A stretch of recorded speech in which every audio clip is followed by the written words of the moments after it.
Hello நண்பா, இந்த வீடியோவில் ஒரு இன்ட்ரெஸ்டிங்கான மோட்டிவேஷனல் ஸ்டோரி தான் பார்க்க போகிறோம்.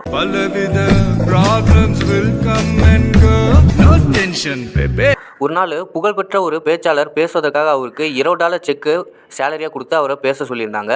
அவரோட பேச்சை கேட்பதற்காக 200 பேர் பக்கம் கீழே வெயிட் பண்ணி காத்துட்டு இருந்தாங்க. அந்த 200 பேரை பார்த்த அந்த பேச்சாளர், எனக்கு இந்த $20 செக்கு வேணாம், இங்கே இருக்க யாரோ ஒருத்தருக்கு கொடுக்கலான்னு நினைக்கிறேன், யாருக்கு வேணுமோ அவங்க கையை ரைஸ் பண்ணுங்க அப்படின்னு சொல்கிறாரு. அந்த க்ரௌடில் இருக்க எல்லாருமே ஹேண்டை ரைஸ் பண்ணுறாங்க. அதை பார்த்த உடனே அவர் அந்த செக்கை கசக்கிட்டு இப்போ யாருக்கு வேணும் அப்படின்னு சொல்லி அந்த க்ரௌடுக்கிட்ட கேட்குறாரு. அதுக்கும் அந்த க்ரௌடில் இருக்க எல்லாருமே ஹேண்டை ரைஸ் பண்ணுறாங்க. உடனே அந்த செக்கு கீழே போட்டு மிதிச்சுட்டு திரும்ப அதை எடுத்து கேட்குறாரு, இப்போ யாருக்கு வேணும் அப்படின்னு சொல்லிட்டு. அதுக்கும் அந்த க்ரௌடில் இருக்க எல்லாருமே ஹேண்டை ரைஸ் பண்ணுறாங்க. அதை பார்த்து அந்த பேச்சாளர் க்ரௌடை பார்த்து ஒன்று சொல்கிறாரு, இந்த மணியை நான் கசக்குன போதும் கீழே போட்டு மிதித்த போதும் இந்த மணியோட வேல்யூ குறையல, அதே $20 தான் இருந்துச்சு.